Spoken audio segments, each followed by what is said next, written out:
Big TV భక్తి సమాచారం WhatsApp ఛానల్లో జాయిన్ అవ్వండి. అన్ని విశేషాలు ఎప్పటికప్పుడు తెలుసుకోండి. బిగ్ టీవీ ప్రేక్షకులందరికీ నమస్కారం. జీవితం సుఖ దుఃఖాల ఆట. కొన్ని సమస్యల్ని, కొన్ని పరిస్థితులని ఎదుర్కోవాల్సి వస్తుంది. మరి కొన్ని రకాల పరిస్థితులు చేదు అనుభవాలను మిగులుస్తాయి. అంటే అలాంటి పరిస్థితులను ఎదుర్కోవాల్సి వచ్చినప్పుడు దుఃఖం ఉంటుంది, బాధ ఉంటుంది, తెలియకుండానే లోపల ఏడుస్తూ ఉంటాం.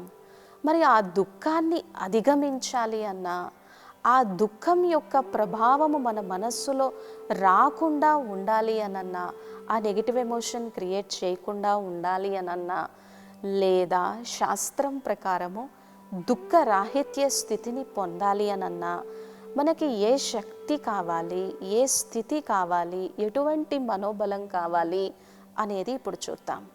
దుఃఖ రాహిత్య స్థితికి ఇంద్రియ నిగ్రహానికి చాలా సంబంధం ఉంది.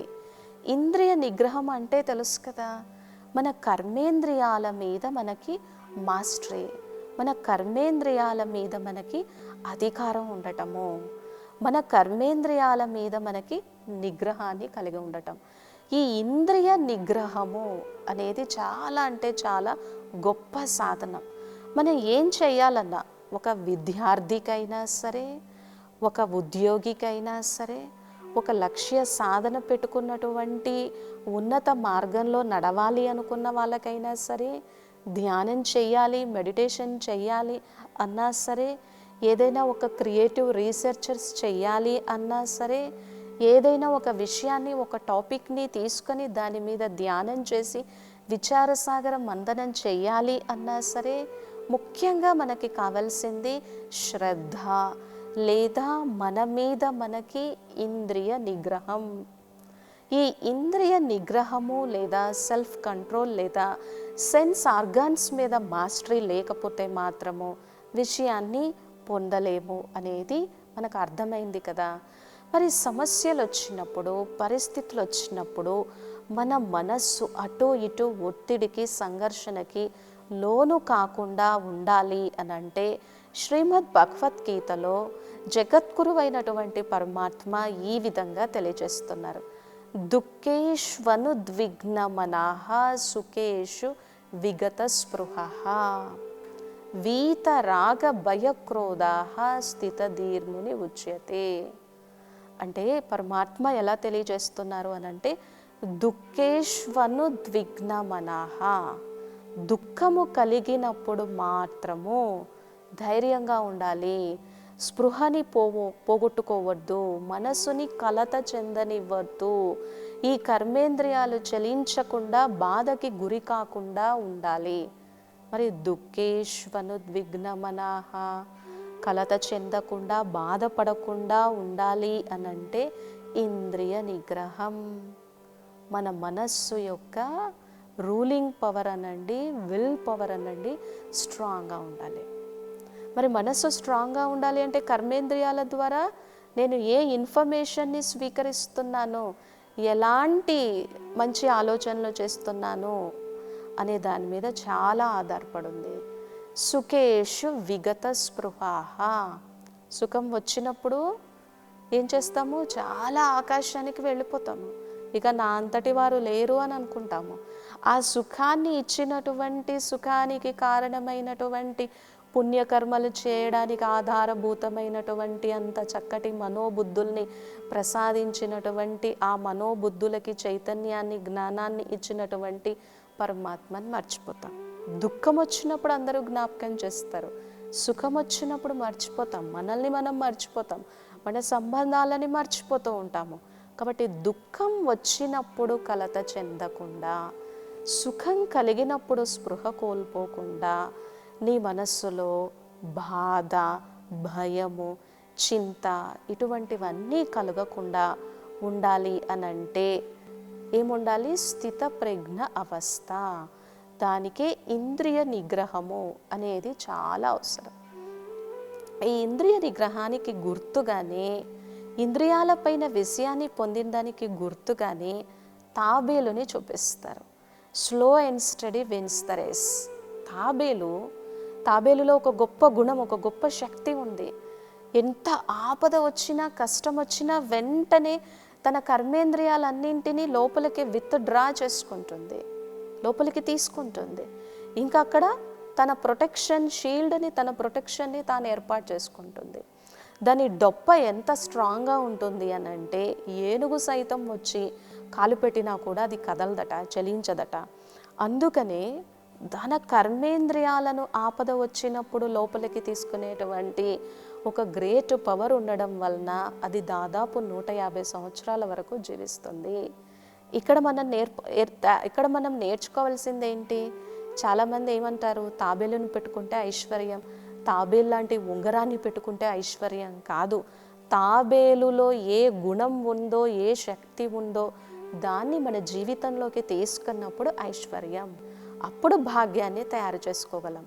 అంటే మనం కూడా ఇక్కడ ఏ ఆపద వచ్చినా, దుఃఖం వచ్చినా, కష్టం కలిగినా కూడా వెంటనే మన కర్మేంద్రియాల మీద ఇంద్రియ నిగ్రహాన్ని కలిగి ఉండి మన మనస్సుని లోపలికి తీసుకొని బాధపడకుండా వెంటనే ఈశ్వరుని స్మృతి, శివనామస్మృతి లేదా శివనామస్మరణ అష్ట కష్టాన్ వర్తతే, అష్ట కష్టాలను తొలగించగలిగినటువంటి శక్తి ఉంది. ఎవరైతే భక్తితో నిత్యము ఈశ్వరుణ్ణి ఆరాధిస్తారో అప్పుడు ఇంద్రియ నిగ్రహాన్ని కలిగి ఉండి మన మనస్సు డిస్టర్బ్ అవ్వకుండా ఈజీగా మనం ఉండగలము. ఇటువంటి స్థిత ప్రజ్ఞావస్థ కలుగుతుంది. మరి దుఃఖరాహిత్య స్థితి పొందడానికి ఇంద్రియ నిగ్రహం మనందరికీ తెలుసు కదా. ఈ కళ్ళ ద్వారా ఏదేదో చూస్తూ ఉంటాం, లోపల అవన్నీ రికార్డ్ అవుతూ ఉంటాయి, డిపాజిట్ అవుతూ ఉంటాయి. నచ్చిన పదార్థాలు, స్వీట్లు కనిపిస్తూ ఉంటాయి, హాట్ కనిపిస్తూ ఉంటుంది, మిర్చి మసాలా కనిపిస్తూ ఉంటుంది. డాక్టర్ ఏమో మీ హెల్త్ విషయంలో మీరు చాలా జాగ్రత్తగా ఉండాలండి అని అన్నప్పుడు మనం అలాగే తినేసామనుకోండి, అది అనారోగ్యానికి దారి తీస్తుంది అని కూడా తెలుసు. ఇక్కడ హెల్దీ లైఫ్ స్టైల్ని లీడ్ చేయాలి అన్నా కూడా ఇంద్రియ నిగ్రహం. కొన్నిసార్లు మనం చాలా రిగ్రెట్ ఫీల్ అవుతాం, గిల్టీ ఫీల్ అవుతాం. ఎదుటి వ్యక్తి మీద మనకి చాలా ప్రేమ ఉంటుంది, స్నేహం ఉంటుంది, గౌరవం ఉంటుంది, కానీ అనకూడని మాటలు అనేసి హర్ట్ చేస్తాం, అనకూడని మాటలు అనేసి వాళ్ళని టార్చర్ చేస్తాము. తర్వాత సారీ చెప్తాము, అపాలజీ అడుగుతాము. ఆల్రెడీ అప్పటికే సంబంధం డ్యామేజ్ అయిపోయింది, ఇచ్చిన మాటల్ని, అన్న మాటల్ని తిరిగి తీసుకోలేం కదా. సో అలా ఎదుటి వ్యక్తిని, మనస్సుని కించపరచకుండా మాటలు మంచిగా మాట్లాడాలి అనన్నా, మన ఎమోషన్స్ని కంట్రోల్ చేసుకోవాలి అన్నా కూడా మనకి ఇక్కడ ఇంద్రియ నిగ్రహము చాలా అంటే చాలా అవసరము. దీనికి ఉదాహరణగా మనకి రామాయణంలో రావణుడిని చూపిస్తారు. రావణుడి దగ్గర ఎన్నో గొప్ప విశేషతలు ఉన్నాయి. ఆ ఈశ్వరుని యొక్క పరమ భక్తుడు, కానీ ఇంద్రియాల మీద నిగ్రహం లేదు ఆయనకి. మనోనిగ్రహం లేదు, ఇంద్రియ నిగ్రహం లేదు. ఆ మనోనిగ్రహం, ఇంద్రియ నిగ్రహం లేకపోవడం వలన కర్మేంద్రియాల యొక్క చాపల్యానికి, ఆకర్షణకి గురి అయిపోయి ఆయన తన వినాశనాన్ని ఎలా తెచ్చిపెట్టుకున్నాడో చూసాం కదా. అలాగే దుర్యోధనుడు కూడా అంతే, దుర్యోధన దుశ్శాసనులు కూడా అంతే. ఎదురుగా పరమాత్మ ఉన్న, పరమాత్మ అని తెలిసినప్పటికీ కూడా ఒక గొప్ప సంస్కారం లేకుండా ఎలా పడితే అలా మాట్లాడి బాధ పెట్టి జ్ఞాన యోగాలను స్వీకరించలేనటువంటి అధమ స్థితిలోకి వెళ్ళిపోయారు, ఇంద్రియ నిగ్రహము లేకపోవడం వలన.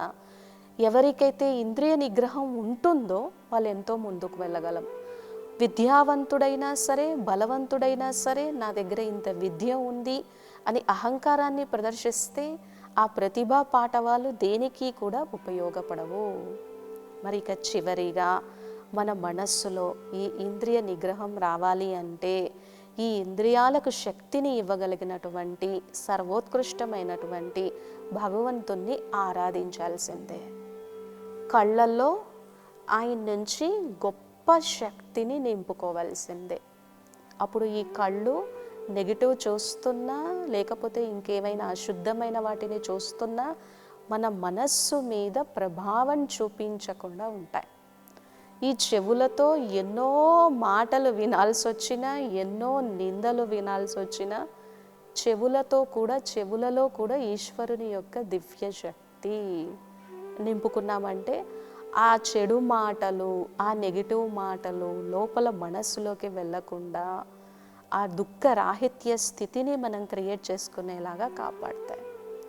అలాగే ఈ నోటితో ఎలా పడితే అలా మాట్లాడకుండా మంచి ఆశీర్వచనాలే మాట్లాడుతూ కటువచనాలు మాట్లాడకుండా, అహంకారపూరితంగా మాట్లాడకుండా, ఆవేశపూరితంగా మాట్లాడకుండా ఈ కర్మేంద్రియాన్ని కూడా భగవంతుని దివ్యశక్తితో మనం శక్తిశాలిగా చేసుకోవాలి.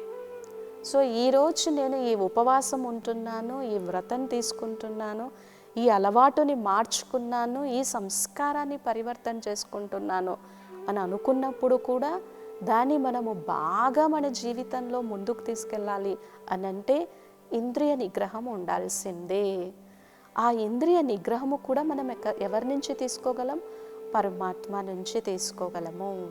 కాబట్టి ఇలా అన్ని విషయాలలో, అన్ని సందర్భాలలో మన కనులలో పవిత్రత దృష్టిని నింపుకొని ఈశ్వరుని యొక్క చైతన్య శక్తిని నింపుకుంటూ, చెవులలో ఆయన దివ్యశక్తిని నింపుకుంటూ, మన ప్రతి కర్మేంద్రియాన్ని ఈశ్వరుని యొక్క ఆరాధన శక్తితో శక్తిశాలిగా చేసుకుంటూ, మన మనస్సులో కూడా అరిషడ్ వర్గాల ప్రభావం లేకుండా ఉండాలి అన్నా కూడా ఈశ్వరుని యొక్క శక్తి అవసరం. ఎందుకంటే ఈరోజు కోరికలు విపరీతంగా పెరిగిపోతున్నాయి. కోరికల్ని ఎప్పుడూ కూడా అణిచిపెట్టకూడదు. కోరికలను అణిచిపెడితే అవి మళ్ళీ తీవ్ర రూపం దాల్చి మన మీదే మనకు అటాక్ చేస్తాయి. ప్రస్తుత వర్తమాన పరిస్థితుల దృష్ట్యా కోరికలు విపరీతంగా పెరిగిపోతూ ఉన్నాయి. ఏది కావాలో, ఎంతవరకు కావాలో అంత మన మనోస్థితిని కాపాడుకుంటూ మనం ఎంతో నిరహంకారిగా ఉండాలి అనన్నా మనకి ఈ ఇంద్రియ నిగ్రహము, ఈ self control, mastery over the senses అనేది ఈ దుఃఖ రాహిత్య స్థితికి చాలా అవసరం. ఎందుకంటే మనస్సు ఈ సెన్స్ ఆర్గాన్స్ ద్వారానే, ఈ ఇంద్రియాల ద్వారానే మంచి ప్యూర్, పాజిటివ్, హైలీ ఇన్ఫర్మేషన్ తీసుకుంటుంది. సో అలా మంచి ఇన్ఫర్మేషన్ తీసుకోవాలి అని అంటే ఇంద్రియ నిగ్రహం ఉండాలి. అందుకే ఇంద్రియ జీత్, మన్జీత్ అయినటువంటి వాళ్ళు విశ్వాన్ని కూడా జయించగలరు. మనస్సులో వచ్చేటువంటి అనేక రకాల అలజడులను, భ్రమలను తొలగించుకోగలరు. ఎంతటి బలవంతుణ్ణైనా, ఎంతటి విద్యావంతుణ్ణైనా, ఎంతటి జ్ఞానవంతుణ్ణైనా ఈ ఇంద్రియాలు కదిల్చివేసి విషసర్పాల్లాగా మనిషి యొక్క మనస్సుని పాడు చేస్తూ ఉంటాయి. అందుకనే శ్రీ మహావిష్ణువుని ఆ శేష శయ్య మీద నిద్రించినట్లుగా చెప్తారు. అంటే ఎలాంటి విషపూరిత పరిస్థితిలో అయినా సరే కోరికలన్నింటినీ కూడా ఎదుర్కొని ఇచ్చా మాత్రం అవిద్యగా అయ్యి నిశ్చింతగా ఎలా ఉండాలో నేర్పిస్తూ ఉన్నటువంటి స్వరూపం. ఇట్లాంటి కోరికలన్నీ కూడా మన మీద మనకి అటాక్ చేస్తూ ఇంద్రియాలన్నీ ఈ విధంగా ఉన్నప్పుడు వాటిని ఏ విధంగా జయించాలో ఆ సర్పాన్ని ఆభరణంగా చేసుకున్నటువంటి శివుడి దైవాన్ని మనము మన మనస్సులో నింపుకున్నప్పుడు ఇంద్రియ నిగ్రహాన్ని పొందగలం. దీనివలన మన మనస్సు మన స్వాధీనంలో ఉంటుంది, మన కర్మేంద్రియాలు శక్తిశాలిగా ఉంటాయి. దుఃఖ రాహిత్య స్థితికి ఈ ఇంద్రియ నిగ్రహము చాలా ఉపయోగపడుతుంది. For more videos like this, subscribe Big TV channel.